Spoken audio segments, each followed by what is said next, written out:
Welcome to the Explainer. You know, if you're a horse owner, there are just some sounds you never want to hear. And today, we're going to talk about one of the absolute worst. Yeah, that sound. That dry, hacking cough that just seems to echo through the whole barn. And then you see it, your horse, nostrils flared, sides heaving, just fighting for a deep breath. It's the sound of equine asthma.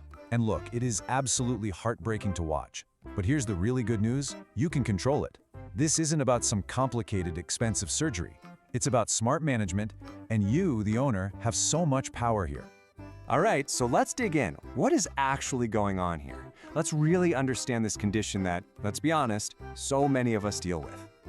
So you might know it by its old names like Heaves or even COPD.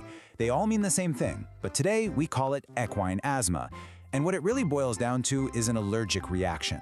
Your horse is reacting to tiny, invisible particles in their environment, and yeah, usually that means dust from their hay and their bedding.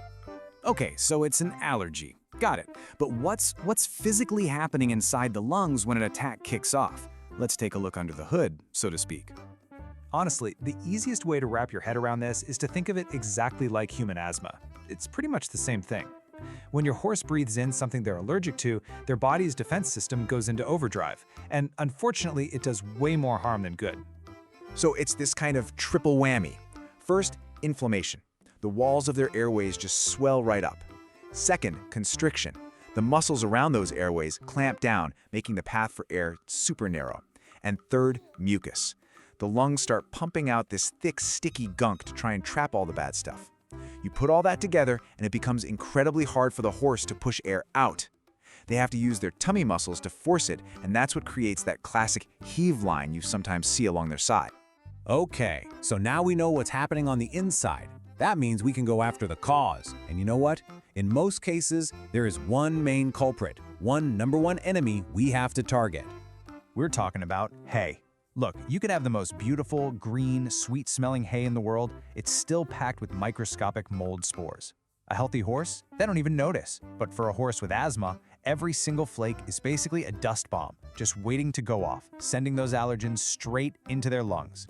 So, how do you diffuse that bomb? Well, you got two main choices. First up is soaking the hay. It's cheap, it's effective, the water basically glues the dust down so your horse can't breathe it in.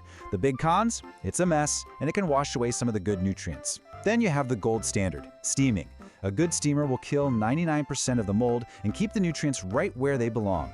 The catch, of course, is that the equipment can be pretty pricey. And hey, if dealing with hay just feels like too much of a battle, you can always sidestep it completely. Things like hay cubes or those complete pelleted feeds are practically dust-free. They can be a total game changer.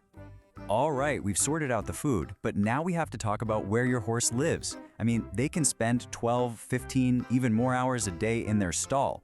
That place needs to be a clean room, a sanctuary, not the source of the whole problem. And a huge part of that is bedding. Let me be super clear. Straw is the absolute worst choice for a horse with asthma. It's just as full of fungal spores as hay is. You've got to switch to something with low dust. Think dust-extracted wood shavings, cardboard bedding, or even just using rubber mats to cut down on how much bedding you need in the first place. It's a really critical step. And listen to this. There's a saying, if you can smell ammonia, your horse's lungs are burning. And it's not just a saying. That sharp smell from urine, it actually damages the tiny little hairs inside the lungs, the ones that are supposed to sweep out all the dust and gunk. So ventilation isn't a nice to have. It is non-negotiable. You need fresh air constantly moving through that barn. Keep those doors and windows open whenever you can. Okay, so we've covered feed, we've covered the barn, but what if I told you that the single most effective solution is also the absolute simplest one, and the cheapest? So what is it? What's the number one most effective treatment for equine asthma? The great outdoors. That's it. Turn out. Seriously, for so many horses, just living outside 24/7 with a good shelter can make their symptoms disappear completely. And it makes sense, right? You're taking them out of that concentrated dust bowl of a barn and putting them into fresh, clean air. It's the ultimate fix. Now, I do have to mention a rare exception here. It's something called summer pasture-associated obstructive pulmonary disease, or SPOPD for short. This is when a horse is actually allergic to pollens in the grass. For those specific horses, they might need to be inside when the pollen count is high. But again, that's really rare. For almost everyone else, outside is always better. And all of this leads us to the final and honestly the most important principle of all. It's really about getting your priorities straight. Of course, there's medicine. Your vet can prescribe things like corticosteroids to bring down that swelling and bronchodilators to open up the airways. A lot of times, they're even given with an inhaler, just like a person would use. But, and this is a big but, these are just support tools. And here's the absolute bottom line. Medication cannot and will not fix a dusty environment. It's like trying to bail out a sinking boat without plugging the hole. You can give a horse an inhaler every single day, but if they're still living in a dusty stall with dry hay, it's just not going to work. Environmental management has to be the foundation. The medicine is just the support you add on top. Because when it comes right down to it, the most important takeaway is this. Clean air is the best medicine. It really is that simple. And yeah, making all these changes can feel like a lot of work, but the payoff, seeing your horse finally take a deep, easy breath, that's worth everything. So I want to leave you with a question. Now that you have the tools, I want you to really look at your barn. Is it a true sanctuary for your horse? Or is it kind of a dusty trap? Think about it. What's one change you can make today to help your horse breathe just a little bit easier tomorrow?